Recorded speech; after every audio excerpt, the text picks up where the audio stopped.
I'm genuinely surprised I didn't see this story coming. I've sat down with many individuals who believe that the 2020 election was improper, to put it mildly. I've sat down with Steve Bannon and argued with him. I think that Joe Biden won the election. I think Donald Trump was effectively anti-elected. That is, people were voting against him. The enthusiasm against Trump was greater than the enthusiasm for Trump, at least according to several polls. I personally thought Trump was the right choice. But with many people casting doubt on the election, we are now seeing, in New Mexico, Otero County Commission refusing to certify votes. This is leading many Democrats to be outraged and also fear that come the midterms, something worse could happen. Again, I'm surprised I didn't see it. Now that I see this story, I feel like it's so obvious. The potential that come the midterms in November, Republican counties en masse refuse to certify the results of the election. For whatever reason. Maybe, maybe not. Maybe it's a long shot. But it just happened here. Now it's just one county. We've had many primaries and everything seems to have gone off without a hitch for the most part. Donald Trump seems to be doing well. So the good thing for Donald Trump and for the right is to roll with the red wave. But what if? What if the results aren't what Republicans expect? What if, despite a crippled economy and food shortages and gas prices through the roof, Democrats are winning? I think it's still possible. I think it's very unlikely, but hey, I don't know. Maybe the media narratives work. I can't say for sure. And if that does happen, will there be Republicans who refuse to certify, much in the same way that we're seeing now in New Mexico? I don't know. I really don't. But I think this is a possibility, if not in the midterms, but potentially even in 2024. I think the likelihood of this in 2024 is more so. It's possible that we see a red wave in November, and then into 2023, the economic crisis deepens, and the American people say, well, look, you've got Joe Biden and you've got Republicans. You've got Democrats with some power, Republicans with some power, and maybe they don't assign blame to anybody. There was a Washington Post article that said losing the midterms is good for Democrats because then they can basically put the blame on Republicans if the economy doesn't improve. But with Joe Biden as president and without a veto-proof majority, Republicans can't do much of anything. But in the eyes of the public, they'll say, look, Republicans have a decent amount of control in the federal government, and so do Democrats. Whose fault is it really that things seem to be getting worse? And that's where things get interesting. Because then maybe come 2024, maybe it's not Joe Biden, maybe it's Kamala Harris, but maybe a Democrat wins despite a crippled economy. I'm not sure if I believe that would happen, but I don't know. And if it does happen, do you then see Republican districts just all refuse to certify? Now look, we're dealing with one county that's not certifying. The Supreme Court of New Mexico has now ordered them to certify the results. But what happens if come 2022 or 2024, we see, 300, 500, 1,000? All of these counties just saying, nope, we're not doing it. Then there's no results. So what do you do? I think we're dangerously close to conflict, the Civil War. You've heard me say it a long time, but I just want to say at this point, I don't believe it is fair to say that I was wrong, at least until now. I think it's fair to say there's nuance, and maybe I'm not completely right about everything. I certainly don't think I am. But now we have numerous stories of a fear of a civil war, and the weirdest thing is Fox News running a story outright saying a civil war is breaking out. I didn't include that because I was like, what do they mean by this? Well, I think I could pull it up still. But you've got a squad, leftist congressmen saying that if the Republicans win, civil war is a risk we are facing. You've got a new poll coming out. Daily Mail reporting on it. Half of this country believes there will be a civil war in their lifetime. I wonder, does that include the older demographic? And if it does, among the 18 to 54 crowd, what percentage of them believe a civil war is coming? I'd imagine it's probably closer to 75%. We have the Fed raising interest rates. Home Depot CEO warning you better have non-perishables and cash reserves because it's going to get worse than you realize. We have this viral video of about 10,000 cattle all dropping dead. Official report is heat. Many deny it, but maybe it was just heat. Either way. We have the story from a few months ago. Millions of chickens being culled over diseases. A chicken plant being burned, and the fear about all these food processing plants that are being burned, whether abnormal or normal. The food supply is strained. The war in Ukraine is making things worse. It seems likely there's going to be no food, no gas, and your money won't buy you anything come August, let alone November. That stands to reason if that's the case, people are going to vote Republican like crazy. So I don't see this story about Republicans refusing to certify as being as great of a concern as many people might believe it is. But I believe we should take a look at this because this might not need to happen in all of the Republican districts, but what if it happens in the Democrat districts? That's when things get interesting. 28 seats held by Democrats are toss-ups expected to probably go Republican. What if in these areas they don't certify? I don't know. Let's read this story. But before we get started, head over to timcast.com and become a member to help support our work. Go to timcast.com and in the top right corner you will see a button that says sign up. Click that button, sign up for however much you can to support our journalists that are writing the news and fact-checking every single day, and you will get access to exclusive segments on the Timcast IRL podcast. Last night, we sat with Dennis Prager and talked about religion, spirituality, God, science. Is very, very interesting. We disagreed a little bit. I think you'll get a kick out of it. But we also have a massive library of all of these different episodes with tons of people, including Steve Bannon, Alex Jones. So check it out for sure. And don't forget to smash that like button, subscribe to this channel, share this video right now everywhere you can to help support the work we do. Grassroots marketing is the most powerful thing you can do, and if everybody who watched this video or share or listened to this podcast shared it, we'd be bigger than CNN and Fox News and MSNBC overnight. Here's the first story. The canary in the coal mine. New Mexico clash hints at looming election crisis. Otero County Commission's refusal to certify votes over unfounded doubts blatantly flouts state election law. Well, that's the question. Will people just say no? There's an incredibly important standoff playing out in New Mexico right now, says The Guardian, that is setting off loud alarm bells about the potential for overturning a future American election. The clash is taking place in Otero County, which sits along the New Mexico-Texas border and is home to about 70,000 people. Donald Trump overwhelmingly carried the county with nearly 62% of the vote in 2020. On Monday, the three-member county commission refused to certify results of the state's June 7 primary. In their meeting, the commissioners, all Republicans, didn't cite specific reasons for taking the extraordinary step of not certifying the contest. Two of the commissioners referenced generalized concerns about voting machines from Dominion, a company that has been the target of numerous conspiracy theories with the election. The third commissioner pointed to ineligible voters casting ballots, but didn't cite a specific number of votes he was concerned about. I'd like to point something out. This is an inevitability. We have proprietary voting machines. That's insane. Now, I don't believe the conspiracy theories, and I think people kind of lost the plot, a lot of people. I think there are questions around that Time magazine article, The Shadow Campaign, to fortify the election. I think there are questions about lawsuits and changes to voter rules and things like that. All that stuff I say, I don't like it. I don't like it. But these weird conspiracies about Dominion in Venezuela and China and CIA shootouts in Germany and satellites, calm down, dude. But I will say, I'm glad this is bringing light to the fact that we use voting machines that have proprietary software on them, meaning we don't know what the software does as members of the public. The code needs to be open source. Now, I don't know if I agree with these commissioners not trusting a revision to certify, but I suddenly think it was inevitable. If you have proprietary machines that eventually people are going to say, we don't know what's on them because nobody likes losing. They're going to say, for months, baseless claims about fraud have been percolating in Otero County, which voted overwhelmingly for Donald Trump.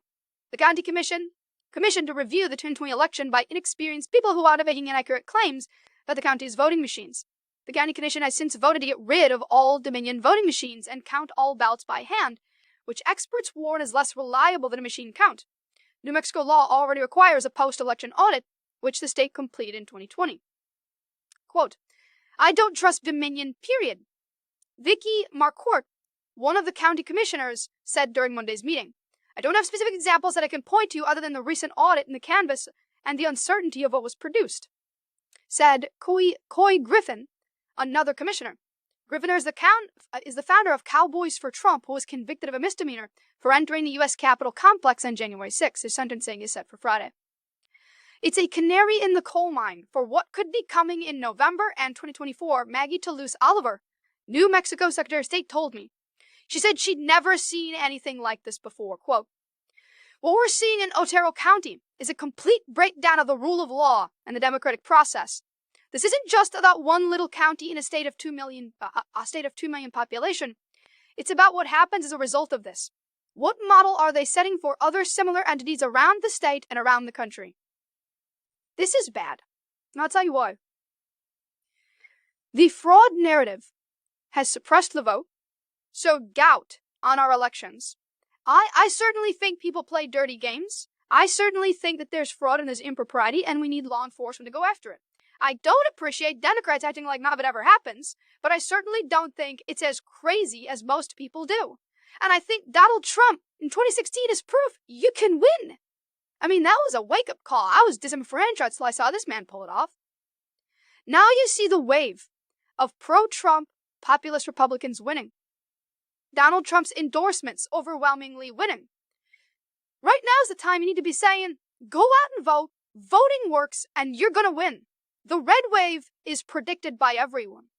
The last thing we need is people sowing doubt in these machines. Because you know what? What happens when you get a red wave so shocking that Republicans take, I don't know, a supermajority, and then Democrats say, you know, those things Republicans were saying, we kind of think it was right. Then you start getting more challenges to elections. And instead of just saying, we should have, public source code voting machines and a hand count, you end up with people just saying, nope, system's broken, let's shut it all down. I'm not all about that. I think right now, the fraud narrative is harming Republicans who are on the cusp of major victory. We see it across the board in the polls. Now is not the time to be sowing doubt. But it is what it is. Let's read. Local officials across the country, citing shaky claims of fraud or a lack of confidence in the results, could simply refuse to take the step of certifying elections.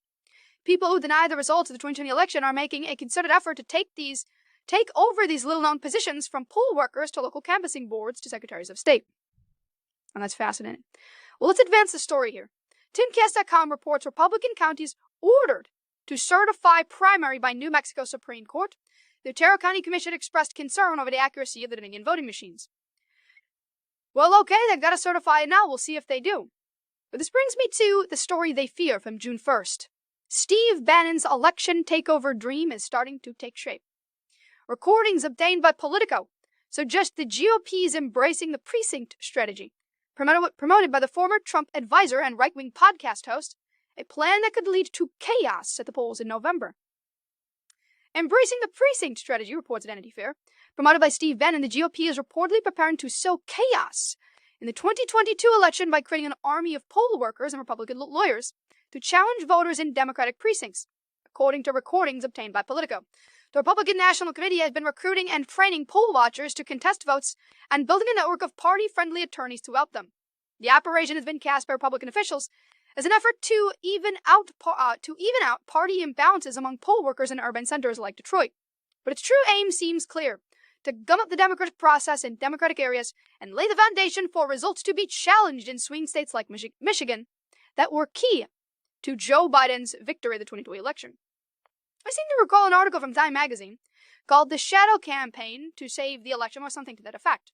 They argued that CEOs, big corporations, prominent individuals came together to try to figure out what they needed to do to defeat Trump. And they did. The article even calls it a conspiracy, which implies illicit activity, which is kind of creepy. Now, I think what we saw was rules being changed. A year out from the election, Republicans had every opportunity to pay attention, but they didn't, and so when the rules changed, Republicans found out at the last minute, got angry, and the lawsuits went nowhere. Most of the lawsuits, I'm pretty sure, were thrown out on standing grounds, not merit, which is interesting. The strategy from Steve Bannon is more so, if they've got poll workers, if they've got poll watchers, and they've got lawyers, we need the same thing. Well, you do. This goes to show it's escalation. And I don't think there's any way out of this. You are going to end up with a split country. Key areas where Republicans control election boards refuse to certify election results, and same thing is true for Democrats. And then people just say, okay, there's no election. What do we do? Now, again, I think it's bad news because it looks like Trump's starting to win. and regular people are realizing, Joe Biden is bad news. We do not want doubt being sown about in the election. But I do think Steve Bannon is right.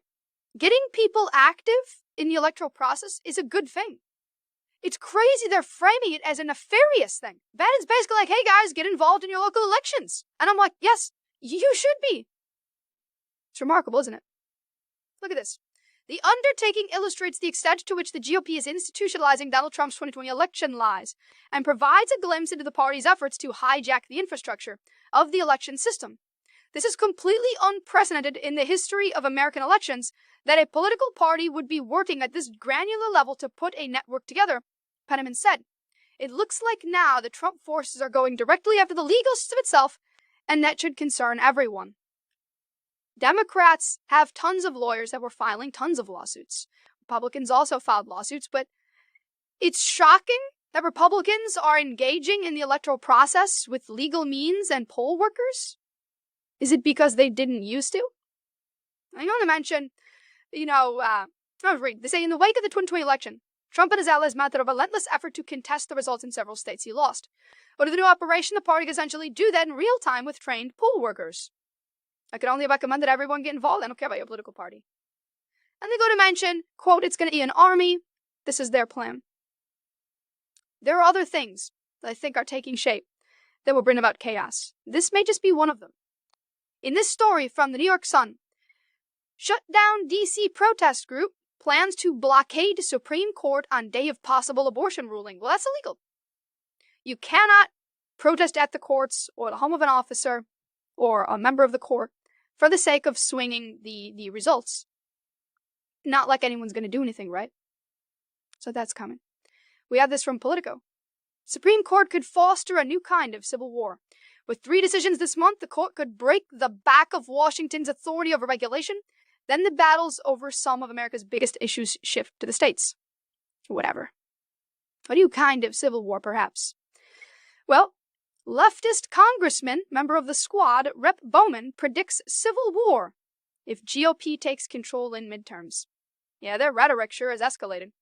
A lot of people like to say that I'm crazy and I was wrong. I love it. I absolutely do.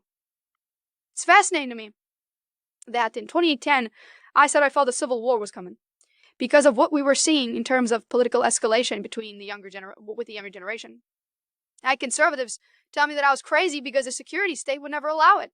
The intelligence agencies would never allow it. America was too strong. And I said, that's ridiculous. Civil war happens when the culture war divide reaches the highest level of government. Then I had leftists who mocked me and said, this crazy guy thinks it's a civil war, what an idiot. Then they tried framing it as though I was calling for one. Certainly not. If anything, you want to call against this man. You want to return to bickering on wedge issues, not this. But then several things started to happen, and one of those things was Donald Trump's challenging of the election. And they said, this is a coup attempt, it's a coup attempt. And I said, you remember when I said the culture war was going to reach the highest levels of government, and it did with Donald Trump?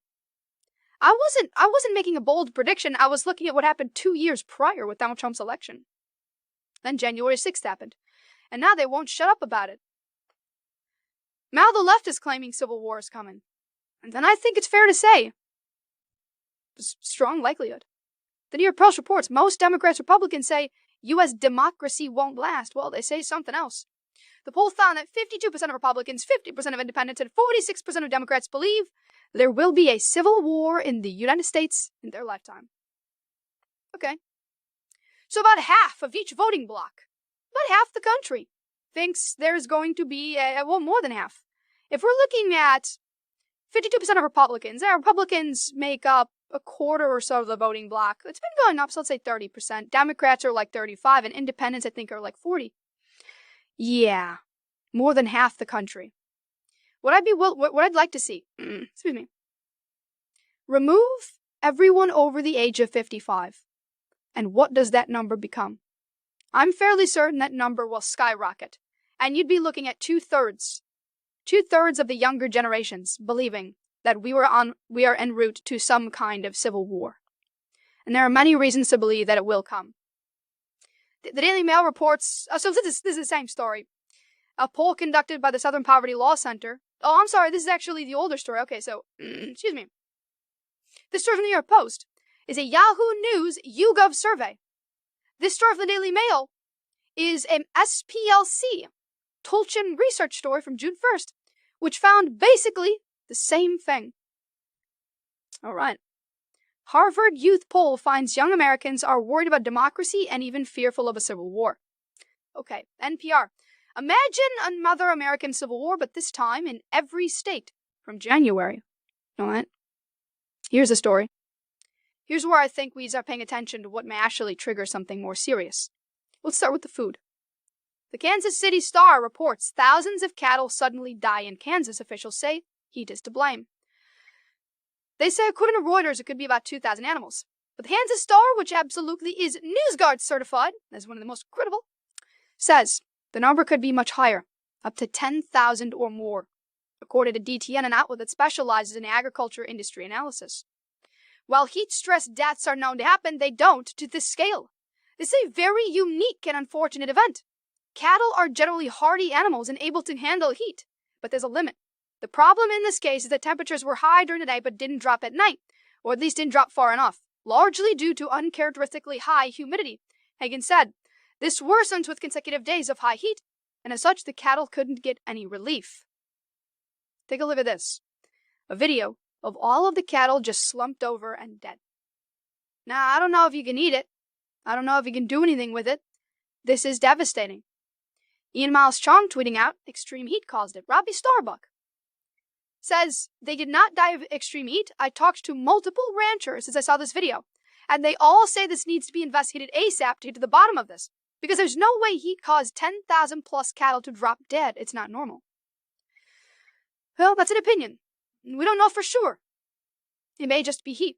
As they mentioned in the article from, I believe it's the Kansas City Star, that high humidity and extended periods of heat, and look, these cattle are all black, so they're absorbing that sunlight. Perhaps they just need a good old watering hole. Or maybe something else happened. Maybe they got sick. Maybe we need to pay attention. Take a look at this. From CDS News, egg-laying facility in Iowa kills 5.3 million chickens. Fires 200 plus workers. Why? Rembrandt Farm for the mass slaughter took place. One of the wealthiest Iowans, yada yada yada, and blah blah blah. Animal rights activists are in arms over reports that a chicken farm in Iowa killed more than 5 million birds after detecting a case of avian influenza. Could it be that these cows got some kind of illness? Yeah, I think heat stroke is probably just the likely answer. Simple solutions. I do think it needs to be investigated. But let's get back to the bigger picture, why I'm bringing this up. 5.3 million chickens. We got tens of thousands of chickens killed in a fire. You've got these cattle. You've got stories of all of these food plants being damaged in fires or warehouses and distribution centers. I'm not saying that that's happening more than normal. A lot of people think it's a new thing. It may be comparable to every year. Fires happen and we have a lot of food facilities. But regardless, now is not the time. The point is these stories are still relevant because we're facing this food shortage. From News Nation now, fourth generation farmer. Food shortage is coming. You think? Yeah, if you've been listening to my show, I've been talking about this for some time. They're going to say, after Wall Street's tumble into a bear market Monday, with rising interest rates sending the S&P 500 more than 20% below its record, one fourth-generation farmer is warning the worst is yet to come. People are going to see the rising cost of food in their local grocery stores in the coming month.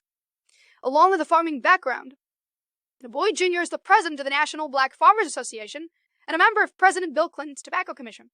Farmers are feeling the pinch from high cost of diesel fuel and fertilizer.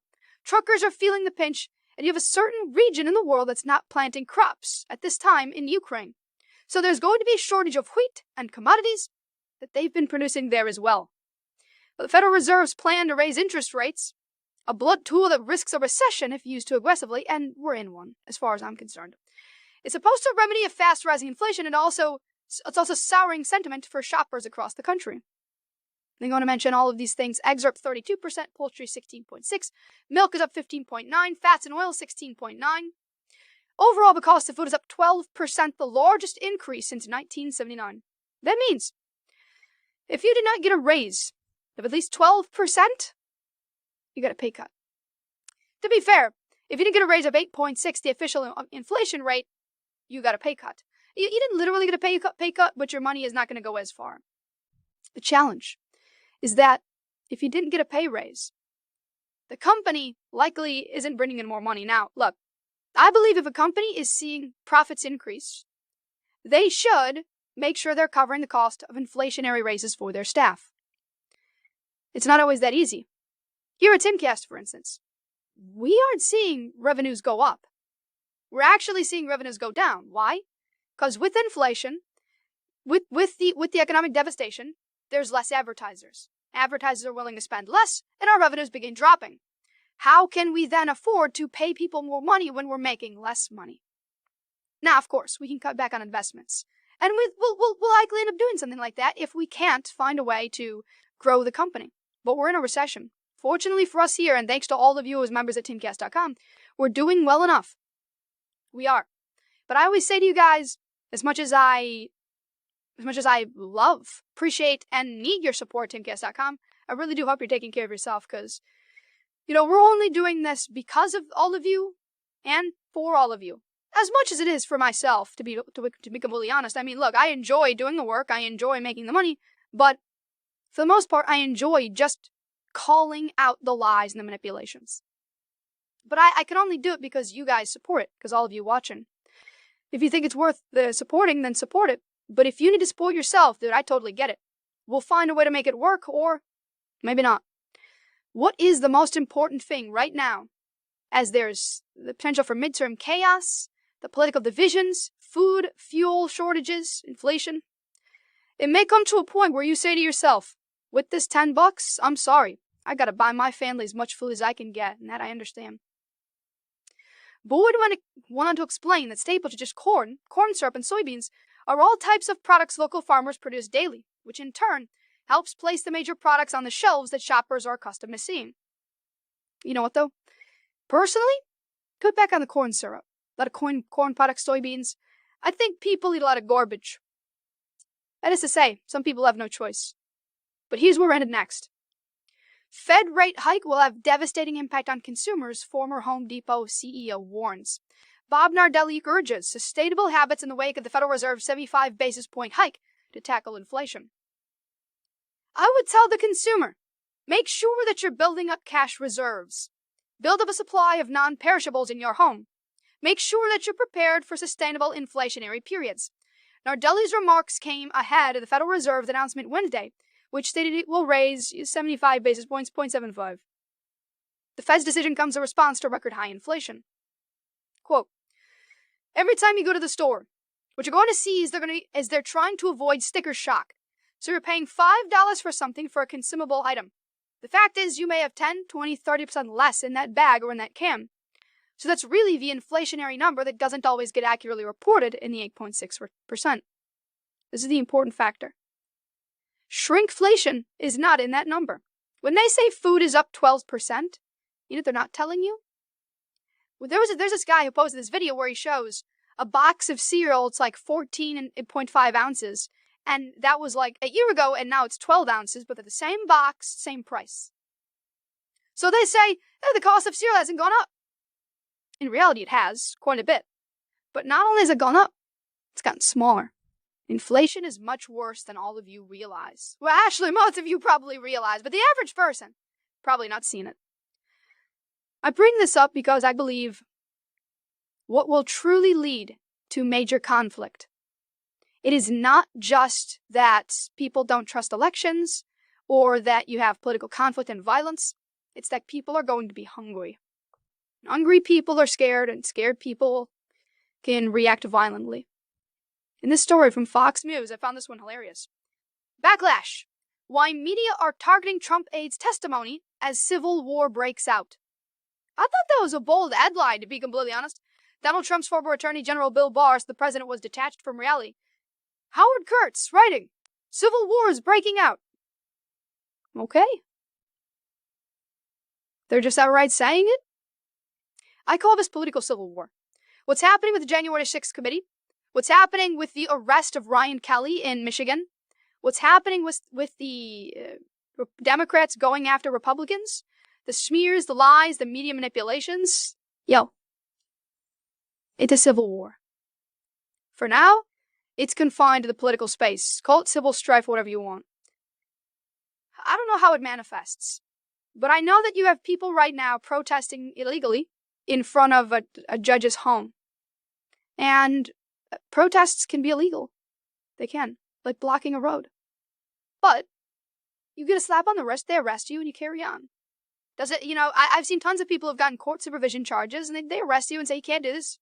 Go home. Instead, what we're seeing now is them saying, we don't care if you do it. We don't care at all. The neighbors for Brett Kavanaugh and Amy Coney Barrett and many others demanding justice, not getting it. Now, these protesters are targeting the school where Amy Coney Barrett's kids attend. Her children. Where do you think that leads to? A dark place. I think the Supreme Court, too scared, in my opinion. But we'll see. I think they're scared. They may capitulate and then end up not overturning Roe and Casey as it works they're expected to do. It seems like they're gonna, and they know it, and they're just waiting as long as they can and drawing out the story and trying to quash it and avoid the shock when the story drops. Or, that's what I've said. Well, they're giving activists time to stage. The Supreme Court draft opinion was leaked, showing that they intend to overturn Roe and Casey, send abortion back to the states. Some people believe it was leaked so that the Supreme Court will be forced to uphold that early draft. If they change their mind now, it'll look like they were swayed by the riots and the violence. Kavanaugh will look particularly pathetic. Maybe it was leaked by the left to shock everybody and let them know what's coming. Maybe that's it. Maybe they want time to prepare for mass riots and to urbanize. I don't know. I can only tell you the factors are here, and that's why people believe it's coming. The canary in the coal mine. I don't know if we'll see decertification or refusal to certify in the midterms, but it could happen in 2024. I guess we'll see as time goes on. I'll leave it there. Next segment's coming up tonight at 8 p.m. over at youtube.com/TimcastIRL. Thanks for hanging out, and I'll see you all then.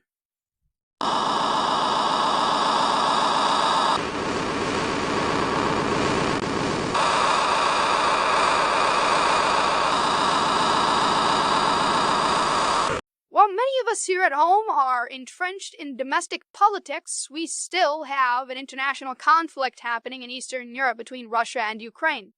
And now we're hearing Britain's top army general has warned UK troops to prepare to fight and beat Putin's army in a land war. Daily Mail literally says, prepare to fight and beat Russia in a third world war. Britain's top general warns. It was only about a month ago that George Soros himself said the conflict between Ukraine and Russia could lead to a third world war. In Russia, they're calling it World War III because NATO is basically supplying arms and intelligence to Ukraine in their war with Russia, so we're involved. But now, things have escalated rather dramatically. Following sanctions placed on Russia, Lithuania has reportedly blocked key resources to Kaliningrad, an exclave of Russia surrounded by NATO member states. Russia is calling the blockade illegal and threatening retaliation. If the conflict erupts between Lithuania and Russia, as a NATO member state, the US and other NATO countries are forced to intervene, and thus, my friends, we may find ourselves in legitimately World War III. It's hard to know exactly when a major historical conflict starts when you are living in it. We are surrounded by conflict and war and historical moments. The question is, will those moments escalate into something that history will never forget? You take a look at what's going on domestically, because I definitely want to talk about the internal turmoil here in the US. Should we be forced into some kind of World War III or international war? I don't know if the US has the stability to withstand something like that. Now, is the US in a civil war? Some have argued it is. Some have argued it's civil strife, the precursor to civil war. And some have said it's a fifth generational civil war. And I've made some point about all of these ideas, because I think it really comes down to semantics and where you think we're headed. I think about what was going on in the prelude to, the precursor to the first American Civil War. the strong moral issue of slavery, and now we have abortion. But right now, we're hearing, man, it's just really intense online. The Texas GOP saying Joe Biden is not legitimate. And then I throw it back to Texas v. Pennsylvania, where Texas sued in the Supreme Court over all of these other states that changed their voter laws in what they said was a violation of the Constitution. The question for both of these moments, both internationally and domestically, is, will they escalate beyond this point? Because if they do, then we're in World War III. Then we are in a civil war. But if Lithuania tomorrow says, we apologize for the inconvenience, Russia, by all means, send in your concrete and your advanced technology components. We're sorry for the misunderstanding. Well, then maybe there's no world war. But Lithuania is saying, we got a blockade, we're blocking it. Well, actually, that's the reported statement. Apparently now they're even denying blocked it. So Russia could be lying, who knows? If tomorrow Russia issues a military strike on Lithuania or sends military in to escort their materials to Kaliningrad, that could be seen as an act of aggression and an escalation. And then when people look back on history and say, when did World War III start? They won't say Lithuania. They will say, oh, well, the history is complicated. You know, the U.S. involvement in Ukraine with Joe Biden and Burisma, it could go all the way back to that point, which wraps up the internal domestic policies along with the international conflict into one major issue: instability globally. Now, where World War III and Civil War starts to become much more pronounced, in my opinion, is not Lithuania and NATO. It's the fact that Ukraine is down in their wheat exports. And when we talk about food shortages, people don't realize just how dangerous things are getting. As the saying goes, you're 3 meals away from a revolution. I don't know who said that. I was watching Jurassic World, The Domination, or whatever that new movie was called, and they mention it in the movie. But it's a fair point. And with food shortages on the horizon, diesel shortages and gas prices where they are, prices are going to skyrocket. The U.S. may be okay. But if we are facing civil war over these political issues, and the rest of the world is facing civil war over a lack of food, and there's a potential for World War III, it's getting pretty scary out there. But let's start with the first story and work our way through everything I just said. This is the story from the Daily Mail, but before we do get into it, head over to timcast.com and become a member to help support our work. As a member, you'll get access to exclusive segments from the Timcast IRL podcast, which are uncensored, available only at timcast.com, and whole lot of swearing, not for the kids. We try to make everything else family friendly, but this is the one where the adults get to hang out. Go to timcast.com, click sign up in the top right of the website, become a member. We need your support. That is how, your membership is how we fund basically the entire operation. If you think we do a good job, and these are the kinds of messages and the kind of news that needs to expand and do better, your support will make that happen. It's a subscription and membership world out there, and I hope one day our news enterprise subverts and replaces the corporate press, and hey, it already is thanks to all of you. So don't forget to smash that like button, subscribe to this channel right now on YouTube, and share this video anywhere you can. Share the website, get people involved. Let's win this culture war. Let's prevent the greater conflicts, and hopefully we can bring about some kind of peace through stability and unification. Unity. Let's read the news. The Daily Mail reports, prepare to fight and beat Russia in a third world war, Britain's top general warns. New UK Army commander tells troops to brace for European land war in tub-thumping message as tyrant Putin menaces ex-Soviet states. General Sir Patrick Sanders, who assumed overall command of the British Army this week, warned soldiers, quote, "We are the generation that must prepare the army to fight in Europe once again, as Russia's invasion of Ukraine rocks global stability." In a tub-thumping message to British troops, he wrote, "I am the first chief of the General Staff since 1941 to take command of the army in the shadow of a land war in Europe involving a continental power. The scale of the enduring threat from Russia shows we've entered a new era of insecurity. It is my singular duty to make our army as lethal and effective as it can be. The time is now, and the opportunity is ours to seize. It comes as Putin menaces NATO countries, and this week taunted former Soviet states in Europe by declaring they are part of historic Russia." Putin made the comments in response to a dramatic statement by Kazakh President Kassym-Jomart Tokayev, who sensationally declared he did not recognize the self-proclaimed People's Republics of Donetsk and Luhansk in eastern Ukraine. Tokayev sat meters away from the brooding Russian despot at the St. Petersburg Economic Forum yesterday, described the DPR and LPR as quasi-state territories. We don't recognize Taiwan, Kosovo, South Ossetia, and Abkhazia. We apply this principle to the quasi-state territories, which in our view are the Luhansk and Donetsk People's Republics, the Kazakh president said, in a daring defiance of Putin's war in eastern Ukraine. The Russian president sat quietly, considering Tokayev's comments before appearing to deliver a calm but quietly menacing warning. What is the Soviet Union? Putin asked rhetorically. This is historic Russia. He went on to paint Kazakhstan as a nation friendly to Russia, but quickly added, the same thing could have happened with Ukraine, but they wouldn't be our allies. Maximilian Haas, a fellow at the Foreign Policy Research Institute, told The Telegraph that Putin's retort to Tokayev was a clear threat and argued that Tokayev was reliant on Russian support following widespread riots in Kazakhstan in January. Now, I'm not super concerned about Kazakhstan necessarily. It's interesting to see potential instability. They want to mention Boris urges world leaders to hold their nerve for a long war in Ukraine or risk the greatest victory for aggression in Europe since World War II, and dig at Macron's plea to make nice with warmonger Putin. So World War III. Now I'll say this. Editorial, hyperbolic. Yeah, maybe. To be completely honest, the Daily Mail may just be calling it a third world war. I think that's a generally fair assessment, but if Russia doesn't get any support from other countries, if a land war does break out, can you really call it a World War III? I don't know. World War III is interesting because it typically was great European powers anyway. Now, there was other war going on at the time. We will see. As it stands right now, the threat is real for World War III. From the Financial Times, Russia threatens retaliation against Lithuania following rail blockade. Baltic state halts transport via train of Russian goods under EU sanctions to exclave of Kaliningrad. For those that aren't familiar with Kaliningrad, it is north of Poland, and it is to the west and southwest of Lithuania.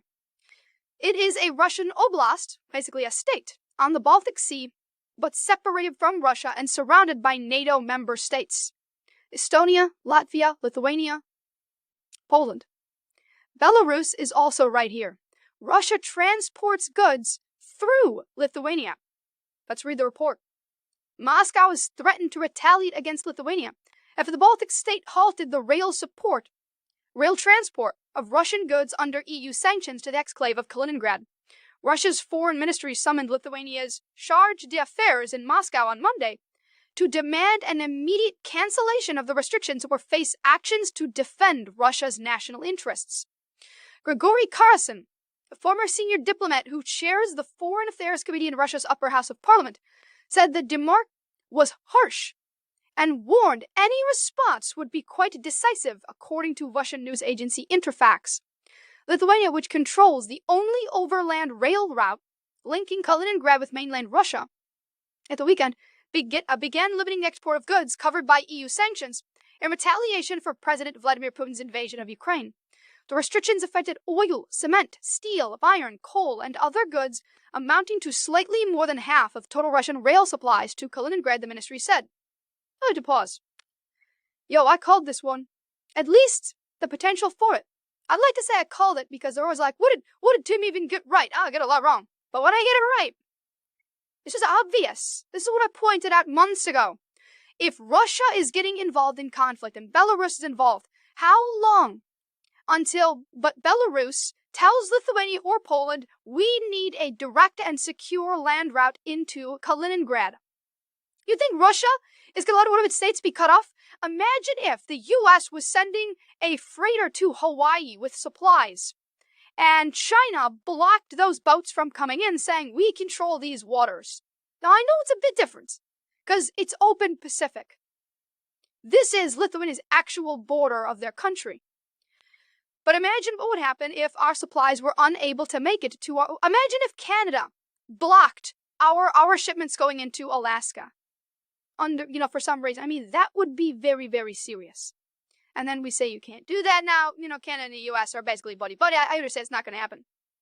But this is insane. Russia's not going to sit back and be like, guess our people starve. No, they're going to be like, Lithuania, you have not the power to stop us from getting supplies to our people. Will NATO intervene?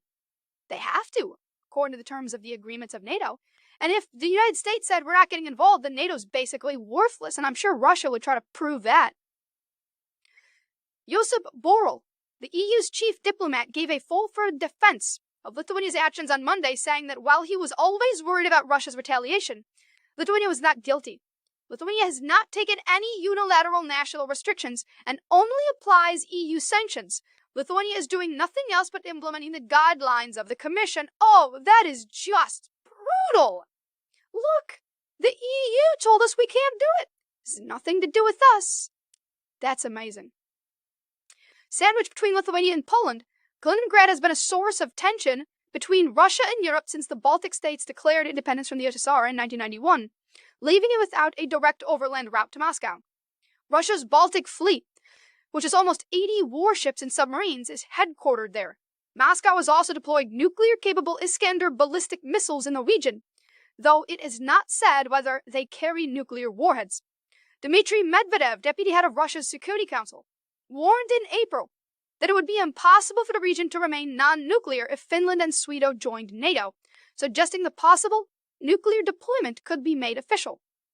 The EU sanctions have isolated Kaliningrad further still, forcing Russian planes to make a detour over the Baltic Sea due to a ban on using the bloc's airspace. Lithuania rejected Russia's accusations. It acted unilaterally and said its move was in compliance with the EU measures, which contain different winding down periods, after which the goods in question can no longer be shipped to Russia. It's not Lithuania doing anything. It's the EU sanctions, said Gabrielis Landsbergis, Lithuania's foreign minister. It is done with consultations with the European Commission and under the European Command guidelines. The Kremlin likened the restrictions to a blockade and said it would assess the situation before deciding whether and how to respond. Okay. NATO fighting Russia. Yeah, I'd call it World War III, but would China get involved? I think you would need China's involvement in support of or in concurrence with action against Russia or Russia against Lithuania. That is to say, China doesn't need to join a war on the side of Russia. It needs to just start a war and try to claim Taiwan or take action in the South China Sea. Then, I think it's fair to say World War III. Or maybe with Belarus involved, we're going to start seeing things popping off. From Newsweek, World War III has started, said Russian TV, as Ukraine called a rehearsal. Russia's state TV host and guests have said that World War III has started, and that Ukraine could be just the beginning of the potentially larger conflict with the West. There's a video going around, a photo. It shows Vladimir Putin holding the table, they claim. And the argument is it proves he's sick. I don't care for these things. I really don't like those body language expert videos where it's like, here's a speech from so-and-so, here's a body language expert. And it just so happens, the body language expert always has something to say that's negative towards the person or positive toward the person they like. It'll be like, I'm the body language expert, and Joe Biden here has clearly shown that he's lying and that he's sick. And it's like, okay, I get it, you don't like Biden. And they're like, here's Trump. His body positioning shows that he's a good man. And I'm like, yeah, blah, blah, blah. Maybe Vladimir Putin's sick, maybe he's not. If he's sick, then expect war. Because I don't think he's going down without a fight. But if he's not sick, I don't know why it matters. Maybe one would make him more desperate. George Soros himself, May 24th, Reuters. Soros says Ukraine may be the start of World War III. We love our buzz terms, don't we? Civil War, World War III. Yo, I don't know. Call it whatever you want. Perhaps we call it World War III because it likens the conflict, or it reminds us of a potential carnage that could come, akin to what we saw in Ast, the bloodiest wars in history, World War II, Civil War. Vladimir Putin's pals warn of triggering World War III as Russia bares its teeth to NATO. The damning threat comes amid claims Russian President Vladimir Putin could declare martial law and mobilization in 5 Russian regions bordering Ukraine in desperate bid to boost his war effort. Okay. Let's talk about why else. Why else? Civil War, World War III, all of it. First of all, as you can see here as I pull up Twitter, Civil War is trending in the United States with 102,000 tweets. Okay. Pwn All the Things on Twitter is a NatSec, national security and info security, platform security pundit, verified on Twitter, saying a 40% collapse in actual harvest and an 80% collapse in harvest reaching the export market. When this starts to hit in earnest in fall, it's going to be really big and destabilizing globally. If this tsunami is coming, let me put it this way. We get a warning a hurricane is coming. We don't feel the brunt, and sometimes the hurricane changes course. In 2014, I think it was 2014, I was in Miami. I think it was 2014, I could be wrong. And we got word a hurricane was about to slam into the Panhandle State. Is that what they call it, the Panhandle State? I don't know, whatever, Florida. And I remember getting a hotel, and they were like, get ready for this one, it's going to be intense. You'll probably be okay, but get your supplies. And I was like, well, I'll be here to document what's going on. It was coming, and then at the last minute, it got blown north. And everyone's like, crisis averted. But we all saw the signs, we all were warned it was coming, and then we got lucky. They keep telling us. Take a look at this tweet. Dmitry Alperovich, he is Geopolitics National Security, Chairman Silverado Policy, founder Alperovich, co-founder CrowdStrike. He says, Ukraine's harvest may decline to 60 million tons of grain and oilseeds this year, 43% decrease according to Deputy Agricultural Minister Dmitry Sedich. So far, Ukraine has exported 4 million tons in the last 4 months, versus a usual monthly export of 5 to 6 million tons. That is 1 million tons of, I suppose, grain, 1 million tons per month, 1 million tons per month, versus 5 to 6. Yo, that's more than a 43% decrease if you're doing the math. But let's talk about what happens in the world, and why World War III is a real possibility. Pwn All the Things goes on to say, Lebanon imports 80% of its grain from Ukraine. Egypt, 50% from Russia and Ukraine. India, 70% of its sunflower oil from Ukraine. Turkey, Bangladesh, and Iran, 60% of their wheat from Russia and Ukraine. Also key DONCs for Yemen, Libya, and Pakistan. A lot of flashpoints for heavy spiking food prices. And a shortfall of 50 million tons or so is going to be a bit tricky to cover on short notice. That is to say, those countries are in hot positions. And if people can't have food, what will it be? International war or civil war? Maybe both. Some of these countries, they're not going to fight themselves. They're going to say, how do we get food? And they'll declare war on their neighbor and say, we take the food from them. Because I'll tell you, my friends, let me ask you this. Do you think a person would starve to death, or do you think they would rob their neighbor for food to prevent themselves from starving to death? Do you think a man would let his child, or woman, a man or woman, would let their child starve to death? Or do you think they would rob their neighbor to make sure their children ate food? I'm of the opinion that right now, many communities probably wouldn't rob their neighbors. But many communities would. I'll put it this way. A bunch of conservatives in a conservative neighborhood, they go to church. Are they going to rob their neighbors for food? Probably not. What about that community banding together and then raiding other neighborhoods where they don't know people? Now, that seems a whole lot more likely. Now, in terms of these more conservative communities, they're probably more likely to be in suburban and rural areas where they can probably grow some of their own food, so that'll alleviate some of the pressures. In big cities, there's no community in big cities. People don't know who their neighbors are. Yeah, they're going to raid their neighbor's house first chance they get if they have to. Now, they might want to avoid actively fighting with each other, but if you're starving, you're starving. Now, let's think about, like, Yemen. Internally, a country may say, we're not going to fight each other over food. But another country might say, I'll take the food from that country and make sure my people have food. That's where I think we may be headed. Man, it's so scary, right? The food thing is probably the most important. Take a look at this from Fortune. End of days. Stressed supply chains mean summer shortages of shopper favorites like beer, popcorn, and sriracha.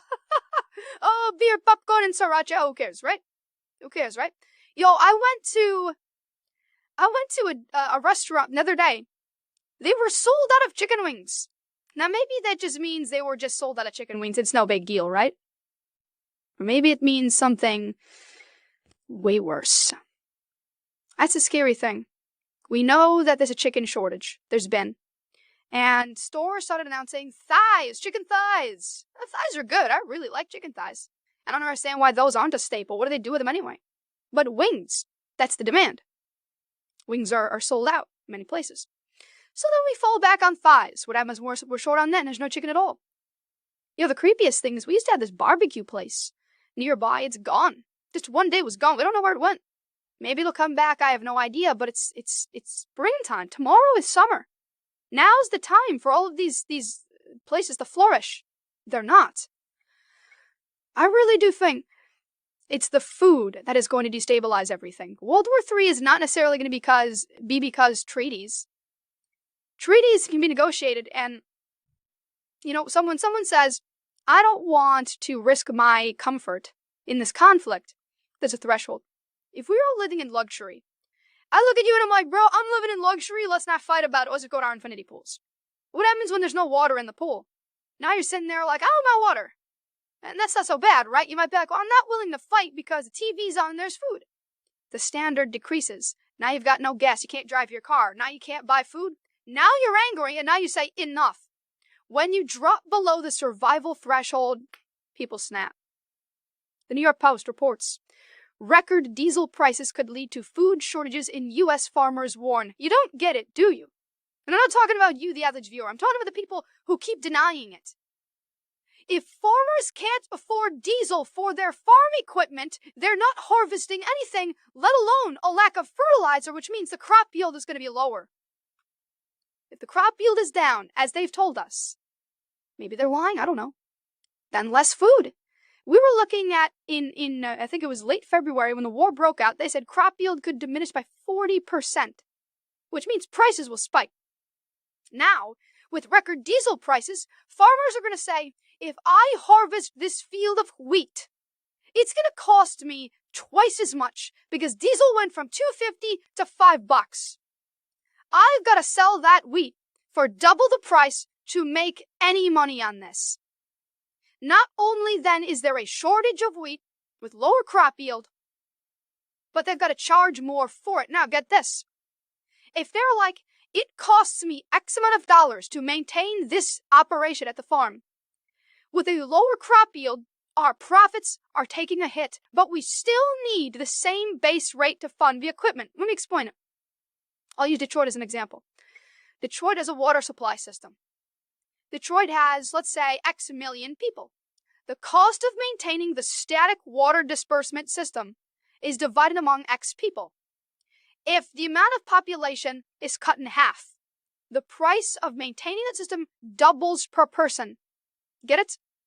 It's $100 to maintain the water. You have 100 citizens. Everyone has to pay $1 per month. 50 people leave. Now, it's $100 divided amongst 50 people. Everyone's going to pay $2. Your costs doubled. Let's say you have a farm, and you normally have 100 pieces of wheat. I'm just using a low general number. 100. You sell them each for $1.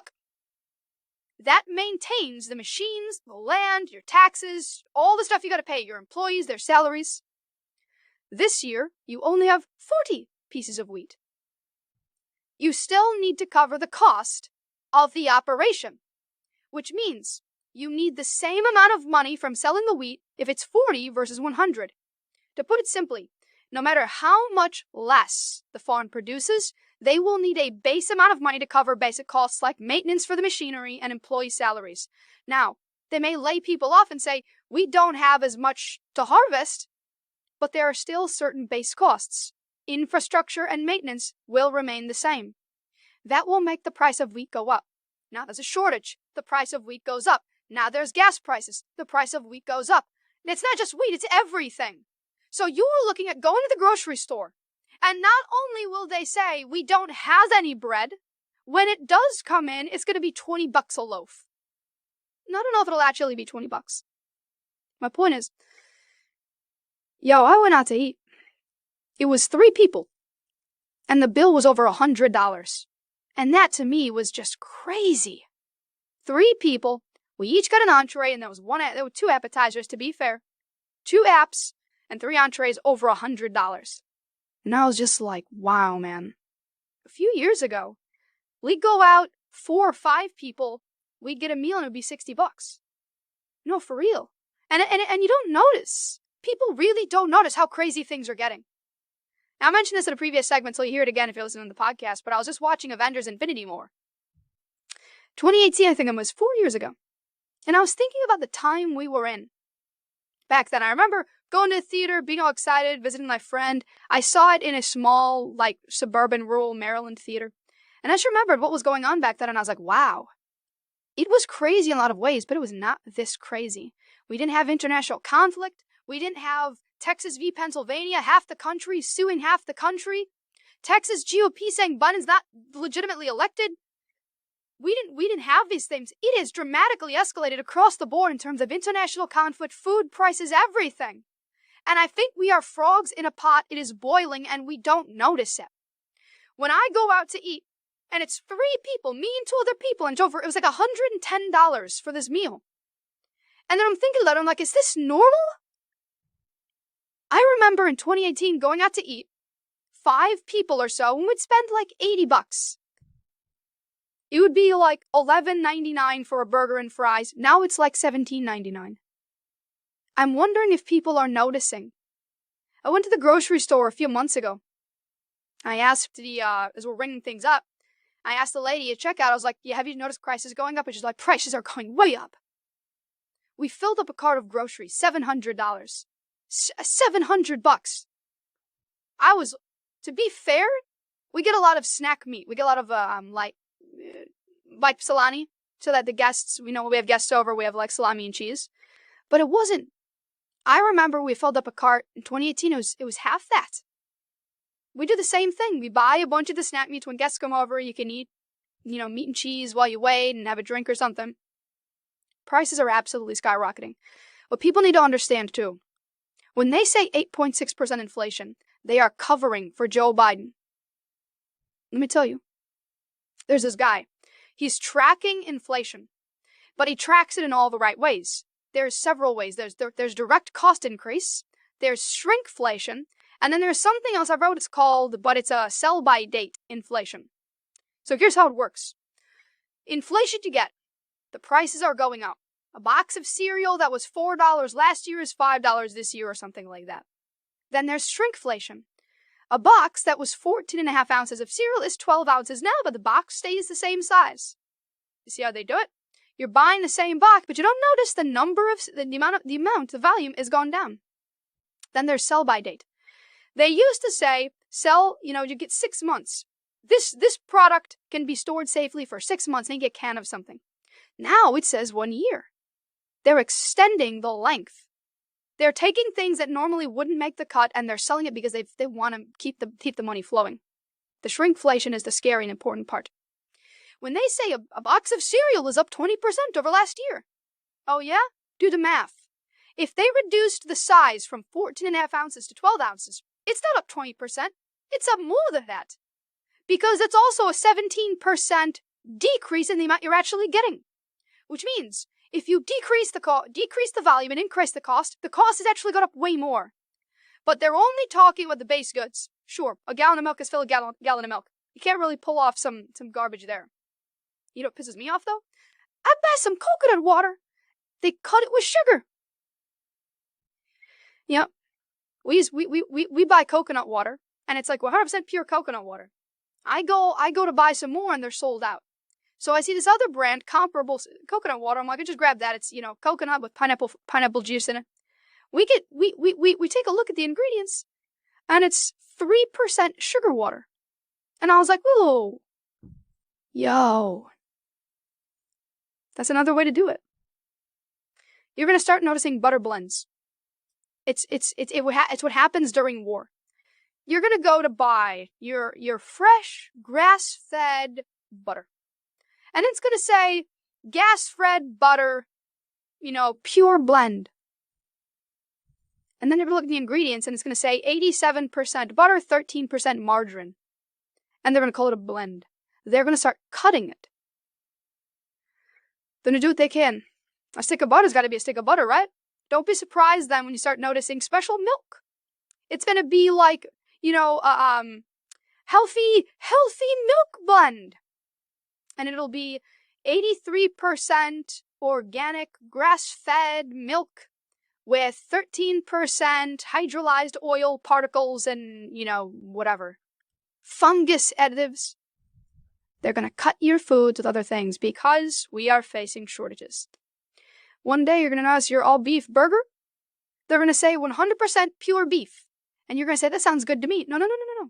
What we mean is, all of the beef that's in the burger, it's 100% pure. The rest of it is cricket. That's the game they'll play. And you'll notice, you'll think the burger itself is 100% pure. It'll say 100% pure beef.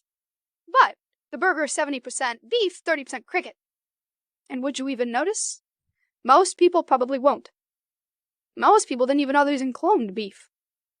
So my friends, this is what scares me the most. Not some conflict, not soldiers. What scares me is there are so many reasons to believe the food crisis is coming. I today just ordered another bundle of emergency food. That's me. Call me a prepper, say whatever you want, I don't care. Because if this is true, two things are true. Two other things. If there is going to be a shortage of food, then the food I buy today, so I shop, our sponsor normally is safeandreadymeals.com. I'm not saying this as a sponsor. I'm saying it so that you know I literally do buy from them. If I buy from them today at their current price, when the shortage hits, those prices are going way up, which means I saved money. The other thing that's true is, if the food shortage is coming, you're going to wish you had it. That's a fact.